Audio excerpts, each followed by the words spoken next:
안녕하십니까. 광주 전남권 뉴스입니다. 신안 해상에서 청보호에 전복 사고가 난 지 오늘로 엿새째입니다. 해경은 어제 뒤집힌 청보호를 바로 세우고 밤새 실종자 수색을 이어갔는데요. 아직 실종자를 찾았다는 소식은 전해지지 않고 있습니다. 취재기자 연결해서 자세한 상황 알아보겠습니다. 네, 김정대 기자, 실종자 수색 상황부터 전해주시죠. 네, 해경은 어제 저녁 뒤집힌 선체를 바로 세우고 이 배수 작업과 동시에 선내에 남아있을지 모를 실종자 찾기에 나섰습니다.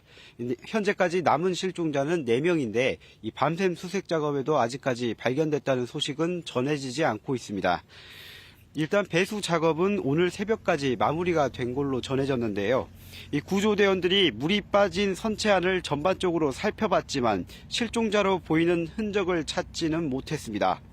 다만 아무래도 야간에 수색이 진행된 만큼 시야가 원만하게 확보되지 않아 미처 발견하지 못했을 가능성도 있기 때문에 해경은 날이 밝는 대로 한 차례 더 선내 정밀 수색을 진행하기로 했습니다.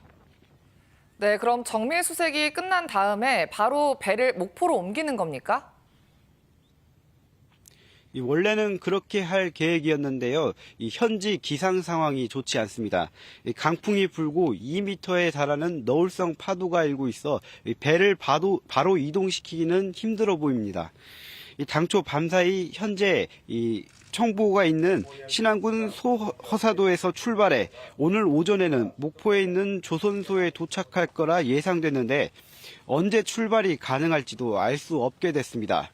또 이동을 하게 되면 청보호를 크레인선 옆에 고정한 채로 옮기는 방안이 유력한데요. 기상이 좋지 않고 이동 거리도 51m에 달해 옮기는 데만 12시간 이상이 걸릴 전망입니다. 오늘 오전 중 이동이 시작된다고 해도 저녁 늦게나 도착할 걸로 예상되고 있습니다. 지금까지 구조본부가 설치된 목포 해양경찰서에서 KBS 뉴스 김정대입니다. 지난해 11월에 이어 한평에서 두 번째 광주 군공항 이전 설명회가 열렸습니다. 국방부와 광주시는 어제 한평군 대동면 사무소에서 군공항 이전 설명회를 열고 이전 절차와 지원 사업 계획을 설명했습니다.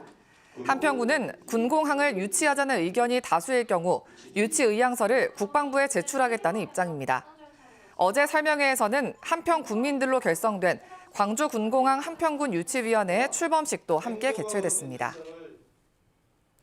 강기정 광주시장이 자신의 페이스북에 글을 올려 고용 보장을 요구하며 한 달 가까이 시청 로비에서 농성을 하고 있는 어린이집 보육 대체교사들에게 로비를 비워줄 것을 부탁한다고 밝혔습니다.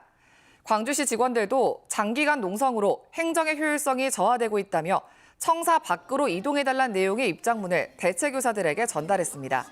한편 민주노총 광주본부는 강 시장이 노동을 배제한 노동정책을 드러내고 있다며 대체교사들의 노동권 보장 방안을 마련하라는 광주시 인권옴부즈맨 의견에 대해 입장을 밝혀야 한다고 맞섰습니다. 새학기에 이사철을 앞두고 있지만 부동산 시장의 침체가 계속되면서 중개업소가 직격탄을 맞았습니다. 월세 내기도 빠듯한 업체들이 늘면서 중개업소 폐업이 속출하고 있습니다. 김호 기자입니다. 광주 상무지구의 한 부동산 중개업소입니다. 사무실을 임대한다는 현수막이 내걸렸고 내부는 텅 비었습니다. 월세를 감당하기가 힘들어가지고 적금을 해지해서도 계속 버텼는데 그거마저 힘들어서 그만두겠다고. 또 다른 부동산 중개업소. 급매물 안내문이 빼곡히 나붙었지만 아파트를 사겠다는 사람은 찾아보기 힘듭니다. 매수자들은 더 내려갈 수 있다는 기대가 있어요. 그러다 보니까 가격을 매수인이 원하는 가격을 제시해줘도 또 안 합니다. 망설이고 좀 더 기다리겠다고 합니다. 부동산 거래 절벽은 중개업소 줄폐업으로 이어지고 있습니다. 지난해 12월 한 달간 문을 닫은 광주 전남 지역 공인중개사 사무소는 103곳. 매달 50곳을 넘지 않았던 폐업업체 수가 배 이상 늘었는데 주택시장 침체로 월세를 내기도 빠듯한 업체가 많습니다. 조정 대상 지역을 벗어나면서 경기가 좀 활발해질 거라고 생각했는데 산림기사라든가 그다음에 소방 이런 부분을 이직을 준비하면서 새로운 이렇게 길을 도전하고 시험을 지금 많이 보고 있더라고요. 아파트 매매 건수는 지난해 7월부터 하락세로 접어들었는데 12월에는 연초의 절반 수준까지 떨어졌습니다. 주택자금 대출을 감당하기 어려운 시점에서 주택을 매도하는 그 시점이 주택가격의 하락의 변동폭이 가장 클 거고, 시장의 불확실성에 주택 매수자와 매도자의 관망세가 새해에도 이어지는 가운데 정부 규제 완화와 금리 변수에 따라 부동산 시장의 회복 여부가 결정될 것으로 보입니다. KBS 뉴스 김호입니다. 해안 경관을 자랑하는 여수 웅천지구에 생활형 숙박시설이 잇따라 들어서고 있는데요. 법적으로는 장기 투숙객을 위한 숙박시설인데 사실상 주거시설인 곳이 많습니다. 한동안 이런 불법을 묵인해온 정부가 주거용으로 사용하려면 오피스텔로 용도를 변경하도록 규제에 나서면서 논란이 커지고 있습니다. 최혜진 기자가 그 실태를 보도합니다.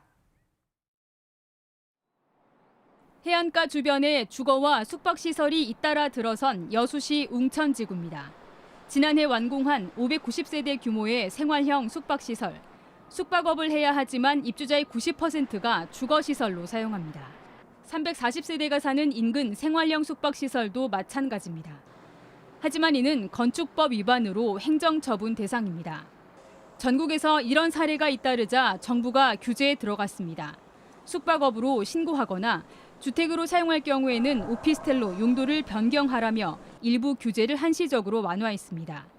어길 경우 10월부터는 매년 이행 강제금을 내야 합니다. 왜 시에서 그럼 처음부터 이걸 아예 짓는 걸 허용을 안 했어야 되는데 시에서 이걸 짓는 걸 허용을 하고 분양하는 것도 다 그대로 봐줬다가 전입신고를 한다는 건 주거를 인정한다는 거잖아요. 그런데 이제 와서 이걸 주거가 불법이니. 그런데 이미 준공한 여수 지역의 19개 생활형 숙박시설 가운데 용도 변경 신청은 한 건도 없습니다. 가장 큰 쟁점은 대규모 생활형 숙박시설의 주차장 확보. 여수시 조례에 따라 생활형 숙박시설은 100제곱미터에 한 대만 설치하면 됐지만 오피스텔은 85제곱미터를 초과한 경우 57제곱미터에 한 대, 면적을 배로 확보해야 합니다.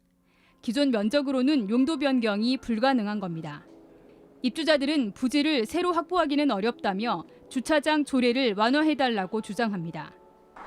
여수시는 형평성 논란을 우려합니다. 게다가 조례가 완화되고 주거시설로 변경될 경우 투기에 악용될 가능성도 배제할 수 없다는 겁니다. 주차공간을 충분히 확보해야 되는 게 맞잖아요. 거기에 대한 특혜를 주면 안 된다고 생각합니다. 다른 지역에 또 사례가 또 발생할 수 있거든요. 이런 가운데 여수시 의원 3명이 관련 조례 개정안을 발의할 예정이지만 논란은 계속될 전망입니다. KBS 뉴스 최진입니다. 지난 7일 순천만 국가정원 내 실내정원 철거 작업 현장에서 30대 노동자가 추락사한 것과 관련해 민주노총이 정원 박람회 전체 공사 현장에 대한 특별 안전점검을 요구했습니다. 민주노총 순천시 지부와 건설노조 전남 동부지역 크레인지회는 기자회견을 열고 그제 사고 현장에서 장비 노동자에 대한 안전교육과 추락 방지를 위한 안전조치가 이루어지지 않은 채 작업이 진행됐다며 이같이 주장했습니다. 지난 7일 오후 2시 20분쯤 순천만 국가정원 내 실내정원에서 천막 철거 작업을 하던 37살 A씨가 낡은 천막이 찢어지면서 10m 아래로 추락해 숨졌습니다. 안전성 문제로 개통이 보류된 광주 지산 IC와 관련해 위험도를 평가하는 용역의 중간보고회가 열립니다. 광주시는 오는 14일 서울시립대 산학협력단으로부터 현재 지산 IC 진출로의 교통사고 위험과 모의실험 결과 등에 대한 중간보고를 받는다고 밝혔습니다. 광주 제2순환도로 지산 IC는 차량 진출로를 오른쪽이 아닌 왼쪽에도 안전성 문제가 제기되자 개통이 보류됐으며 최근 강기정 광주시장은 기자들과의 대화에서 지산 IC를 무조건 폐쇄해야 한다고 밝혔습니다. 광주 비엔날레와 광주시가 추진 중인 공공건축물 사업인 광주폴리 5차 사업이 순환폴리로 정해졌습니다. 광주 비엔날레는 어제 재단에서 기자회견을 열고 5차 폴리 방향성을 세계 기후변화에 대응하는 순환경제로 정하고 참여 작가와 큐레이터를 발표했습니다. 순환폴리는 친환경 소재인 목재 건축물로 아시아 문화전당 일대에 올해 말까지 설치되며 양동시장에서는 식량 위기에 대응해 우리 미를 주제로 한 청년 창업 프로그램도 진행될 예정입니다. 영광군이 군내버스 33대 가운데 2대를 전기 저상버스로 교체해 운행을 시작했습니다. 영광군은 친환경 전기 저상버스 도입은 전남 지역 군 지역에서 처음이라며 올해 4대를 추가 도입하고 6대를 조기에 교체할 수 있도록 전라남도에 지원을 요청했다고 밝혔습니다. 영광군은 이후 운행 중인 국내버스를 폐차하거나 교체 시 모두 전기 저상버스로 도입할 계획입니다.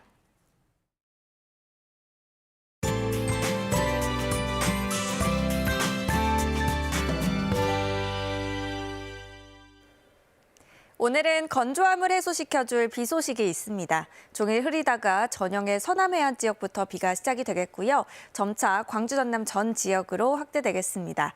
비는 내일 오전까지 이어지겠고요. 예상 강수량은 5에서 40mm, 기온이 낮은 동부 내륙 지역은 1cm 안팎의 눈이 내려 쌓일 수 있겠습니다.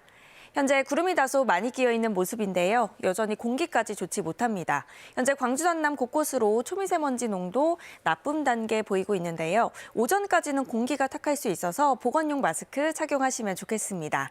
다음은 자세한 지역별 날씨입니다. 아침 기온 광주 1도 안팎으로 어제보다 1, 2도가량 높게 시작하고 있고요. 한낮 기온 12도로 비교적 온화하겠습니다. 여수의 낮 최고 기온 10도, 곡성과 구례 11도로 어제보다는 1, 2도가량 낮겠습니다. 목포의 한낮 기온 10도, 무안과 영암, 장흥 11도까지 오르겠고요. 신안을 비롯한 도서 지역은 8도에서 11도가 예상됩니다. 바다의 물결은 최고 2.5m에서 3m로 높게 일겠고요. 내일 새벽부터 먼바다의 바람이 강해지겠습니다. 당분간 포근하다가 일요일과 월요일에 한 차례 비가 더 내린 뒤 기온이 다소 내려가겠습니다. 날씨였습니다. 2월 9일 뉴스광장 마칩니다. 시청해주신 여러분 고맙습니다.